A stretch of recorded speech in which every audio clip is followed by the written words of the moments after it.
1, 2, 3. Okay. That was clean. So today we're going to do a little episode talking about people's university experience. Okay. So I decided to bring my good friend Jojo, and he's also my roommate, to talk about his experience at the University of Waterloo. Do you want to introduce yourself? Yeah, my name is Jojo. I'm in my 4A term. I'm studying Management Engineering. And I guess for co-ops, I am going into the software field. Machine learning software field, yeah. Awesome. Like, you want to tell us about what is Management Engineering? Because that's pretty uncommon. This program, not a lot of people know about this program, but I think it's pretty good. In general, the general terms for Management Engineering is it kind of focuses a lot on optimization. So, like for example, like Amazon, when you place an order, when you click it to the process of it being delivered to your house, like how do you optimize that entire process, both like time wise and cost wise. But so a lot of our courses do focus on like supply chain, things like that, but you also do get a lot of software courses, and you also get to dip into in first year your general physics courses, but then you can also do like economics and things like that. But what I find is like a lot of people in management, they either end up in PM, so project management, or they end up in like a role like software. And only very few actually go into like something optimization related, like supply chain. Yeah. I see. How's like the vibe of the class, and like how big's the class? The class size is probably like 100 people. And you spend like every single term together, which is very good. So there's not like different streams of management engineering people. We're all in the same stream. We're all in stream 8, so we do co-op school all the way till we graduate. We don't have like an 8-month co-op or anything like that. Yeah. So we all stick together, and I think honestly I could probably name like the majority of the people in my cohort. We do get pretty close. It's just like a matter of how much effort you put into it, and low-key I have not been putting that much effort into it. But yeah, I would say like you do get to know everyone, and everyone kind of gets to know you in a cohort that size, where you're like together for your whole like university career, I guess. Okay. Do you want to talk about how Waterloo? Do you want to talk about how Waterloo operates with like co-op, like the structure? Yeah. So if you're in a culture program, you'll be placed in a stream. There's like different streams. Like there's stream 4, stream 8. There's probably like another stream. So you'll have some co-op terms mixed with some school terms. I think the general one, the most common one, is you school co-op, rotating. But there's also some times where you have back-to-back school, and then you have like an 8-month co-op term. So basically, like during your school term, you'll be searching for a job. There's multiple cycles. There's cycle 1 through 6, I think. Cycle 1 and 2, I think, are the cycles where there's like jobs that are posted the most, and then cycles 3 to 6, they're more on like a rolling basis.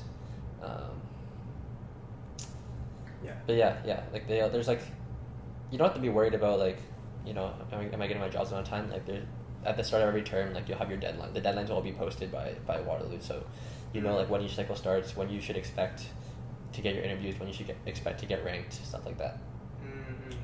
Yeah. Do you want to tell us a little bit about your co-op experience, like your journey so far? Yeah. The reason why I chose management engineering actually was because I wanted to go into business, but I also kind of wanted to learn the code. So that's the reason why I chose it. And so my first co-op was actually like a business analyst role. And those are actually my first 2 co-ops. They're all like business analysts, one in a startup, and then further down at like a consulting firm called CGI. But honestly, like I felt that, at least for me, like I didn't really enjoy the fact that, like, I guess you could say my work was kind of like mundane or repetitive in like a business analyst role. There wasn't much thinking involved. There wasn't much problem solving. It was kind of just like plug and chug. So that kind of like pointed me in the direction towards like more technical roles. And that was when I landed my first role in like as like a data governance analyst at Toyota. And it was actually kind of pure luck, because they were hiring 2 positions. They're hiring for 2 people for that role. They wanted one more like technical focused, and one more like business focused, I'd say. And I was kind of like the business hire. But through that role, I was able to get a lot more technical experience, and that's kind of like what kind of broke me into a different realm or a different like, I guess, more job opportunities that weren't like business focused. And I really enjoyed that role. I liked how like when you push a line of code, you can kind of see your progress. You can kind of measure your progress. Like did I finish this feature, or like I code this button. That's what I enjoyed the most. So after that, I just continued to pursue like data roles. So I then got a job as a data analyst at RBC. I returned to RBC later as a data scientist. And then just through those experience, I was able to land like a machine learning engineer role at a startup, and then now I'm going to my final co-op term as a software engineer at a startup. But I think the responsibilities are more like machine learning focused. Yeah. Nice. How was the mentorship opportunities there? Like, did they guide you in your career development? Like, with your different experiences, right? Like, how was that? Yeah, I would say it solely really depends on the company. You just get kind of lucky if you get a company that values like developing talent versus like they just kind of leave you alone. So I have like a good mix of both. Like I'd say like my first two companies where I didn't really learn anything from it. It was just kind of like you do your job and then you leave. But RBC does a pretty good job. RBC does an okay job. Like it kind of depends on your team. I think ultimately like what you get out of the co-op term, what you learn, doesn't really depend on the company. It depends more on the team you're working with. If they're good people, if they're people who encourage you and push you to give you like difficult tasks, then you'll learn a lot. But if they're just like, you could be at like a Tesla, but if the team is just like stagnant, then you're not gonna really get anything out of it. So it really is like ultimately kind of like luck of the draw, to an extent. Mm-hmm. So I don't really know like how I could phrase that or say anything. But what are your biggest takeaways from just working 4 months in general? 4 months is very short, I'll say that. There's times where you'll get a job that you really like and you want to work on it more, but then like your co-op term ends, and there's also be times maybe in your first couple calls where you hate your job and you just can't wait for it to come. But I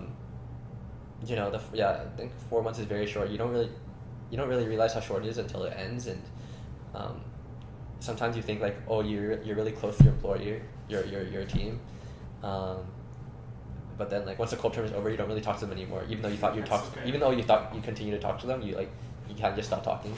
So it's like kind of like that. It's like there's not enough time to really like become really intentional. Like sometimes like you have your occasional co-op where like the team's just amazing, you like mesh well together. But I think for the majority of the time, like you'll get to know your team, you'll become close friends with them. But then after that term is over, like you kind of like sort of cut contact. I don't know. But that's just from personal experience. Like sometimes I thought like, oh damn, this team is like so good, I'm gonna talk to them after I leave this role, after this term is over. But then it never ends up happening. So I'm sure if you have any I'm sure if you need anything that they're there to. Yeah, for sure. Like I've gotten close to like some employers where like I was able to like send friends, refer some of my friends over, like to get on that comfort level. So that's pretty good. But you don't really talk too much after. I'm pretty like. Okay, let's move on to a little bit about like your campus life, your actual university experience, like right here. Like, how's your what do you do outside of school? Yeah, I think school can definitely get really busy, and it's hard to balance like everything that you want to do. I'm currently involved with the Chinese Christian Fellowship with CCF. Play a few intramurals, and then hit the gym, and try and get my drop in sports and all that, and still balancing like watching sports and like playing video games. So yeah, sometimes you think like, oh, like a few clubs won't be too much, but it definitely adds up. Especially if you want to like keep those hobbies that you have, and also like keep like a manageable, healthy sleep schedule. So do you think Waterloo has like a good range of activities to do?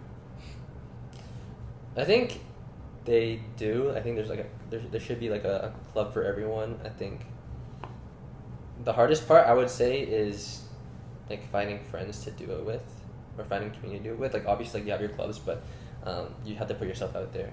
Really, like you kind of have to. How do you put yourself out there? Be extroverted. Like you can't just expect people to come up and talk to you. Like you have to be the one going to talk to other people.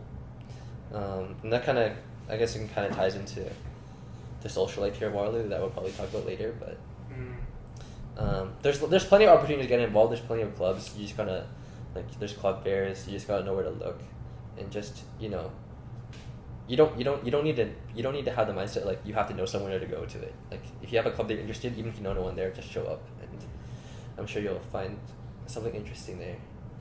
Yeah.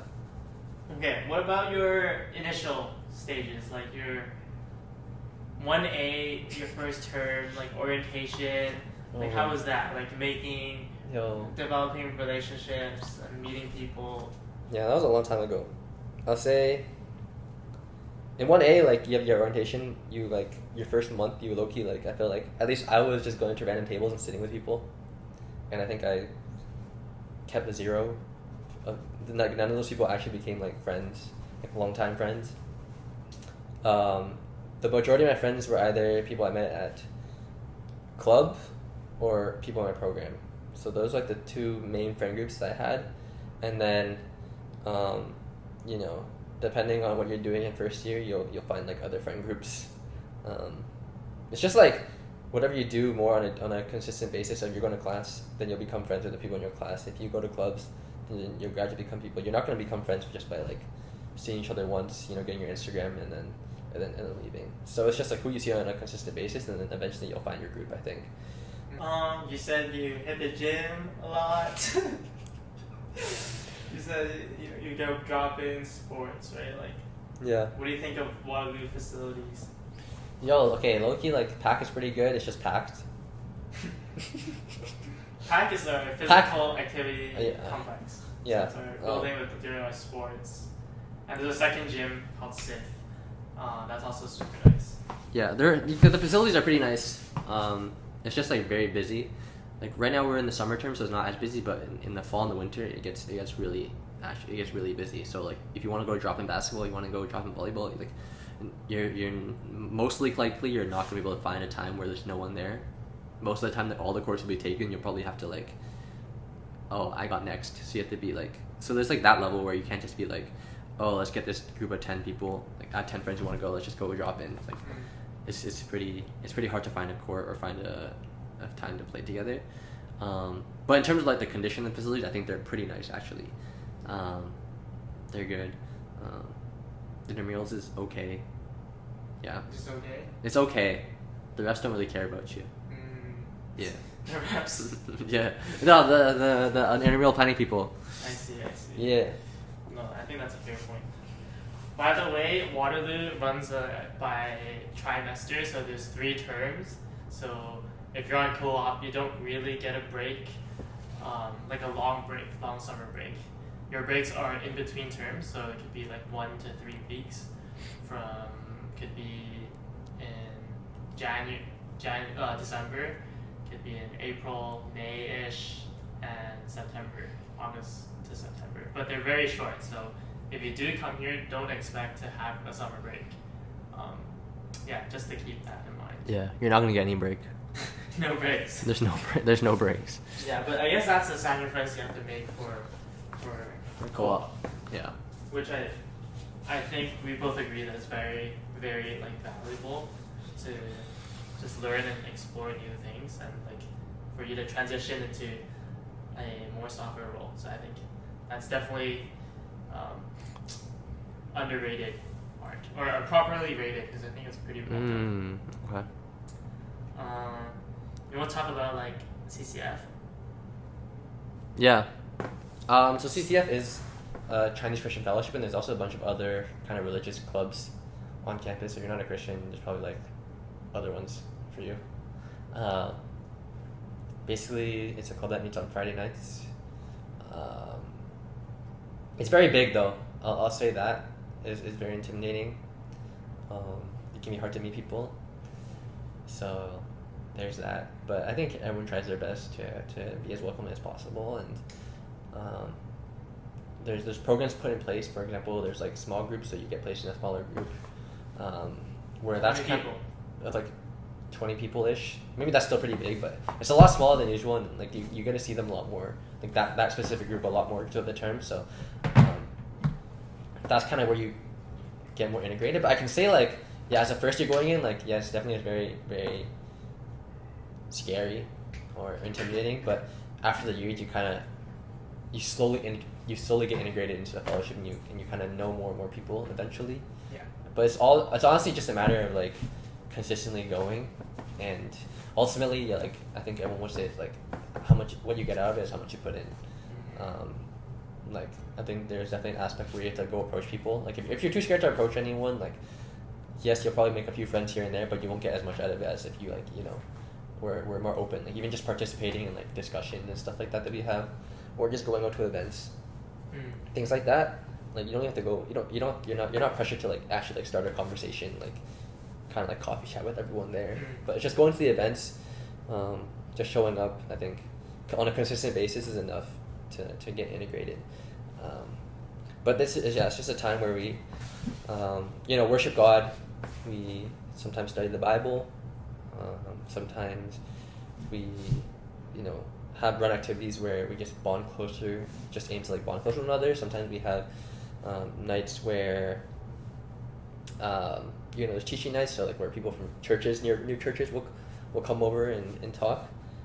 And there's also like nights that are more tailored towards, I guess, bringing newcomers in. So sort of more like fun nights, you can say. Yeah. Where it's tailored more towards just having fun and then creating those friendships.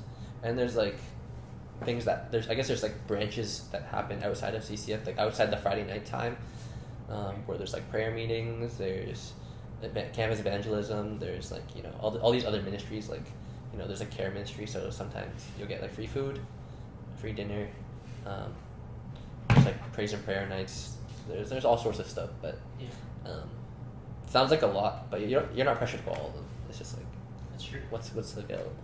Yeah, I think CCF has set up a really good system to care for people, to make sure that you're walking your university journey with other people, because like definitely times get really tough where you're super stressed out, but if you are able to find a group of people to walk and journey along with you, then I definitely think it's very helpful just to have people to lean on to support you, and you can support them as well. And I think the people you meet there are definitely will point you to the right direction and to hold you accountable for your walk in life in general. Yeah, I'd also say that some of my closest friends I met at CCF, and also like I think just in university in general, it's very rare for you to be able to like become friends with people in a different year. I feel like just in general we'd all kind of stick to our classmates are in our program. Yeah. But at these clubs, not just CCF, but like at these clubs, that's where you can kind of meet upper years, or younger years that you can create relationships with, and some people might be in a program or a related field and can give you advice that you're looking to, and just some advice that you're looking for. So it's just like these clubs are just an opportunity as well to branch outside of your program in your year. Let's talk a little bit about the culture at Waterloo, because I think there's like a huge stereotype around Waterloo students. So do you want to talk about that? And is it real? Yeah.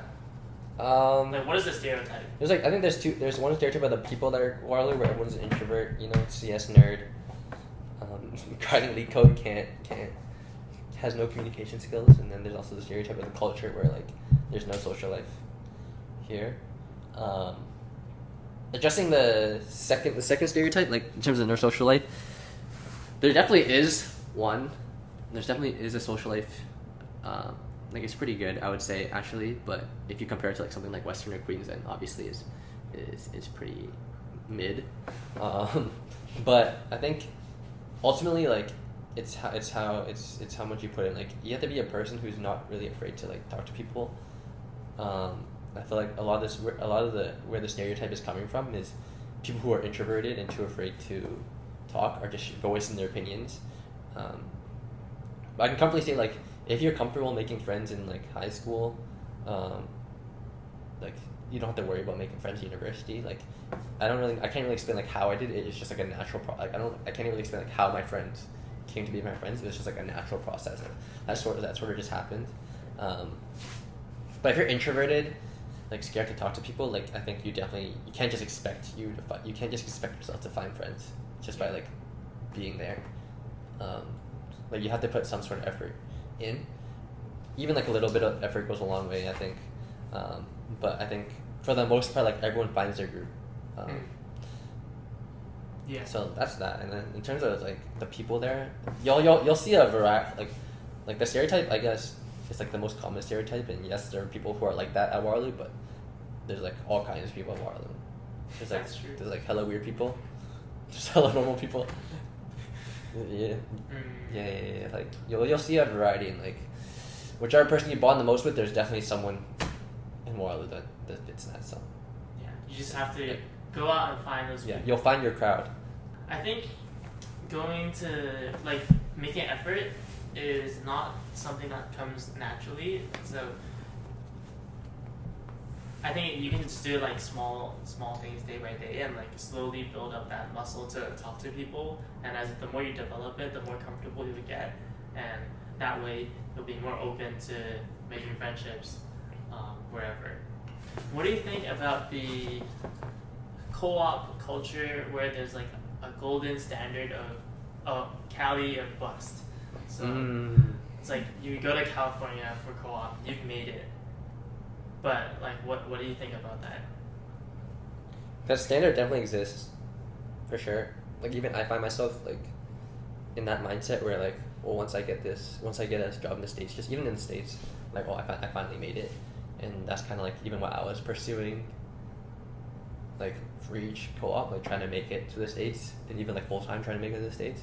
So it definitely exists, and I think it depends a lot on like how people measure success. Like obviously like the pay in California and the pay in the US is a lot higher, and I think that's mainly the reason why everyone's kind of drawn towards, you know, seeing that as the golden standard, because like those are the highest paying internships. Those are like the hardest internships to get. So in a way, it technically is the golden standard where like only the best, like really the best of the best get those kind of jobs. But in terms of the culture, like, yeah, like I think it does get a little toxic, I think, in a sense that, you know, it goes both ways, sort of. Like if you don't get a job in Cali, like you beat yourself up for it. If you see someone else get a job in California or it's a job that you wanted, like you either like, you know, covet them or think negatively of them. So there's like I wouldn't say that there's like toxic culture where it's like face to face, but I think there's like a lot of things like on a deeper level that like people are thinking and stuff like that, or judging. I think there's a lot of judgment based on like your co-op placements from like just everyone around you. Yeah. But I wouldn't say like there's necessarily like hate or like toxicity, like verbal or anything like that, kind of confrontation. But I think there's a lot of judgment below the surface of where people are placed for their cause, whether it be good or bad. I think like my entire university career, I've been like battling that like imposter syndrome of not feeling like I shouldn't be here because everyone is really smart, okay, like, and everyone is really dedicated. That's cat. Not everyone's smart. That's cat. I'd say like everyone's pursuing something. What I really like about Waterloo is that like everyone has some sort of goal they're trying to achieve, and most people aren't slackers, I think, to some extent. Yeah. Like they've worked their way up here, and they have a goal in mind of where they want to go. But it's just a matter of executing. So let's talk about what's your biggest struggle in your university career, and how did you navigate that? Yeah. So I think one thing that when I was asked this question, like I was kind of thinking about it. I think one thing that I noticed was, I think, like my friend circle is kind of just solely composed of people I met in my first year, or my first few years of first year and like maybe 2A, and it hasn't really branched outside of that.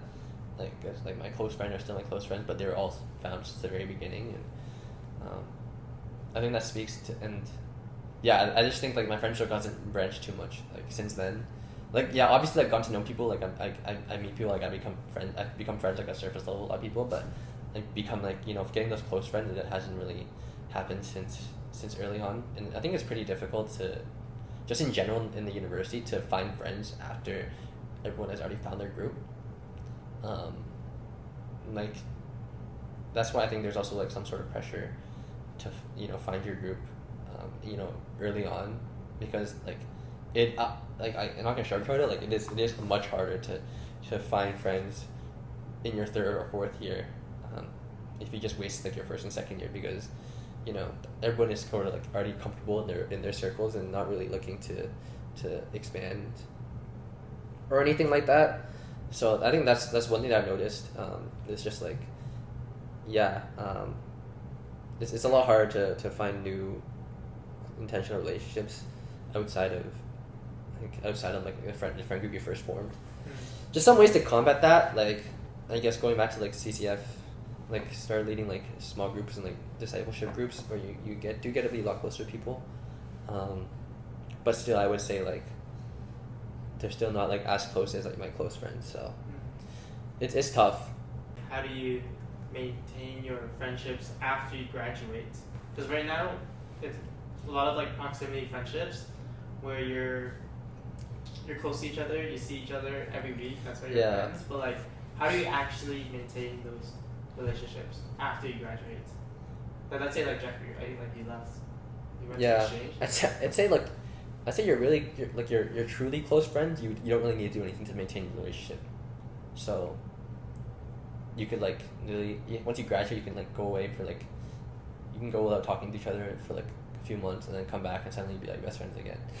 I'd say so. Like there's like that for close friends, but I think like a step below that, like the friends you're like really close with, but you don't see it as often, and like the proximity friends, I guess, like what Cloudy said, that becomes a lot harder.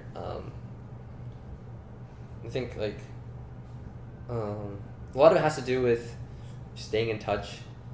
Like obviously, like if you're not talking to each other, even through just like messages, then obviously like your relationship's gonna slowly disappear. So yeah, I think that's really the only way you can maintain those relationships. But if you really want to maintain the relationship, then obviously like you have to do those steps. Like you have to put effort on your side. Yeah. And it has to be reciprocated in order for it to like survive graduation. Before our rapid fire questions, let's talk about your high school like application, like going to Waterloo. Like how was that application process like, and if you remember. So at least from my high school, I went to UCC, Upper Camden College. If you're watching and you're from there, like shout out. Dubs. Dubs. Orr's house. I think we started looking for universities or looking to programs like in grade 11. But then the application really started. The application process started at the beginning of your last year, so grade 12. For Waterloo specifically, it was just writing the AIF, so like your written responses, kind of your supplementary application, and submitting your top 6 courses. I will say though, like at least for UCC and IB, we had to pick our courses in grade 11, and they'd be the same courses in grade 12. So what the course that you choose do sort of matter into what program you're going to. Like if you want to go to engineering and you can't, but you don't take physics, then you're not going to look at engineering. For my 6 courses, I took IB, and we had to take a language. So I took, in IB there's higher level and standard level. So I took higher level physics, chemistry, and economics, and then I took standard level math, English, and Mandarin. So those are my 6 courses that I took. But yeah, like obviously, like you kind of have to sort of know what you want to get into. I personally didn't know I wanted to get engineering, but I selected those courses because I knew like if I chose these courses, it would give me like the most options that I could apply for. Like if I didn't take physics, then it would kind of cut off engineering, and it'll also cut off like medicine, and I can only really have like one route. So I try to keep my options as open as possible with the courses that I selected. Yeah. So those do matter a lot because sometimes like math, like algebra is like a prereq for a lot of programs, like physics is a prereq for a lot of programs. Like if you want to go to medicine, biology is like a prereq for a lot of programs. So you kind of have to know like sort of what you need to do, and and obviously like in whatever you do like in your course you should aim to do as good as possible. People do say like supplementary matters a lot, but I think it's like a 50-50 split. I think you have to meet a certain grade threshold for you to even be considered before they consider your supplementary application. Yeah. What's your advice to high school students that want to get into management engineering?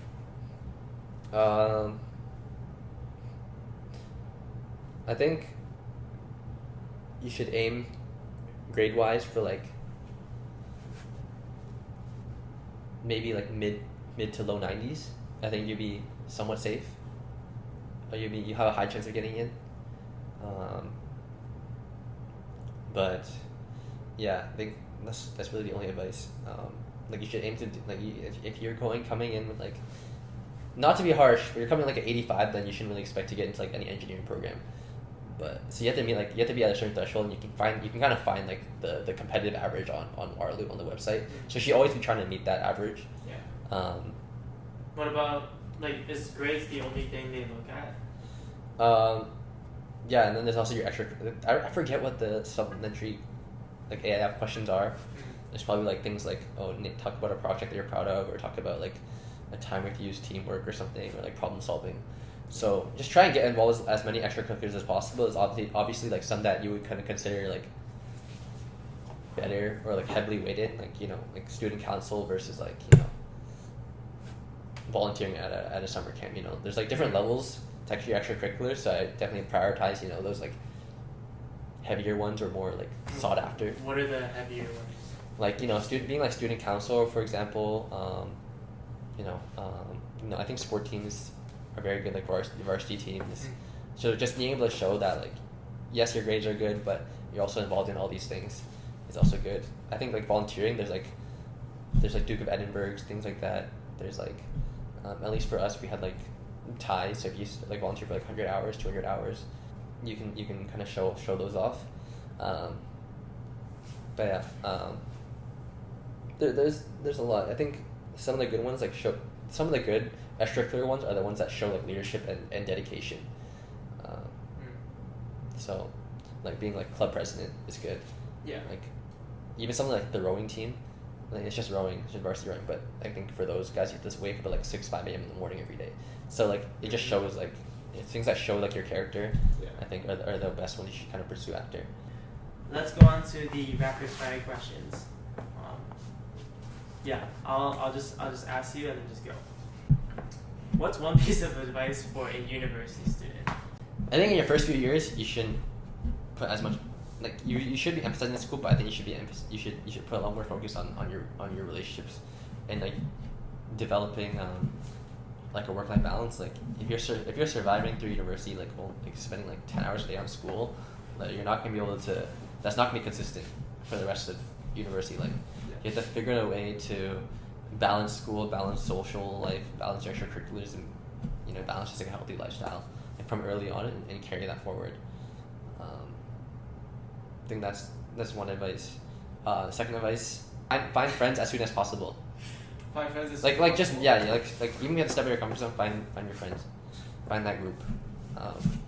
They're not gonna come to you. You have to search for them. Actually, it's like maybe eventually does. I can't really think of half of my friends, but I think you should prioritize like your social life and those relationships you build like above everything when entering university. What would you change about your university career? I probably do because like I didn't know at the time that I wanted to go into tech.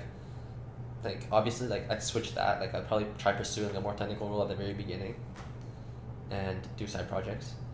What I realized one tip or the one thing that I noticed is like in a lot of the technical interviews, like yes you have like your lead code and stuff like that, but they also ask about like a project that you're really proud of. So having like a good answer to that I think is very key. So if you're just like a first year, like having a side project that you can talk about is very important.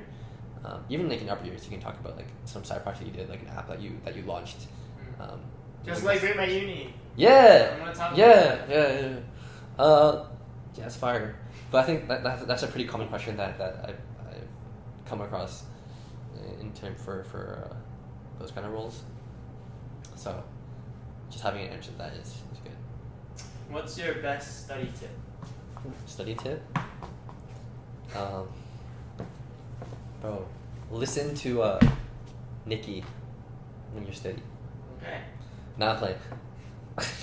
Bro, I don't even study anymore, bro. I think you have to study on campus. Like, okay, first of all, like, find like a spot on campus to study. E6 is where I usually go, and then when it gets really desperate, go to DC. Yeah. Like that's the library. That's the stinky library. Stinky. So Yeah, but like dusty. you gotta do what you gotta do. What's your favorite place to eat around campus? Top chicken. Okay, final question. Rate your experience out of 10. 9 out of 10. 9 out of 10. Yeah, I think reflecting back, like I think university's been very fun, and the people I met are very blessed. So even though necessarily like you didn't like reach like your job goal or something, or you didn't reach like your study goal or something like that, I think I've been very blessed to be where I am and have the people around me. So ultimately, like, I think it's the people around you who really make up your university from being a 1 out of 10 to a 10 out of 10. Wow. Yo, W advice though. W. That was kind of deep. Okay, let's keep it at that. Stay tuned for episode 2.